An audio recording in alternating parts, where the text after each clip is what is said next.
என் நேசனே, கவலை கொள்ளாதே. வழி தவறியவன் நேர்வழி தேடி அழைக்கும் அழைப்பிற்கு பதில் கொடுக்கும் இறைவன் உன்னோடு இருக்கும் போது கவலை கொள்ளாதே. சிரமங்களால் நகர இயலாதவன் சிரமம் நீங்க அழைக்கும் அழைப்பிற்கு பதில் கொடுக்கும் இறைவன் உன்னோடு இருக்கும் போது கவலை கொள்ளாதே. தேவைகளுக்காக கரமிந்தி துடிக்கும் ஒவ்வொரு மானுடனும் தன்னை அறியாமல் தன் தேவைகள் நீங்க அழைக்கும் அழைப்பிற்கு பதில் கொடுக்கும் இறைவன் உன்னோடு இருக்கும் போது கவலை கொள்ளாதே. நம்பிக்கை கொள்ள எவரும் இல்லாது நம்பிக்கை இழந்து வாழும் மனிதன் மீண்டும் நம்பிக்கை பெற அழைக்கும் அழைப்பிற்கு பதில் கொடுக்கும் இறைவன் உன்னோடு இருக்கும் போது என் நேசனே, உன் உள்ளம் உடைந்திருப்பதை அறிகிறேன். உன் கண்களின் கண்ணீரை பார்க்கிறேன். உன் தனிமை உன்னை வாட்டுவதை உணர்கிறேன்.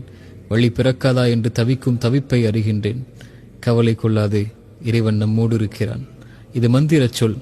தூதரின் தோழர் தூதரிடத்தில் கூறியதை இறைவன் நமக்கு சொல்கின்றான். கவலை கொள்ளாதீர், இறைவன் நம்மோடு இருக்கின்றான். சிரமங்களா, வெளியேற முடியாத துன்பங்களா, குணப்படுத்த முடியாத நோயா, ஏமாற்றங்கள் துரோகங்களின் வழிகளா, உறவுகளின் பிரிவா, தனிமையின் தவிப்புகளா, மனிதர்களின் சிந்தனையால் வார்த்தைகளால் உள்ளம் உடைபட்டிருக்கிறதா?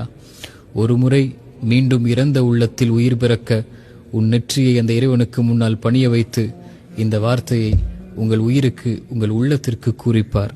கவலை கொள்ளாதீர் என் உயிரே, உன்னை படைத்த இறைவன் உன்னோடுதான் இருக்கின்றான்.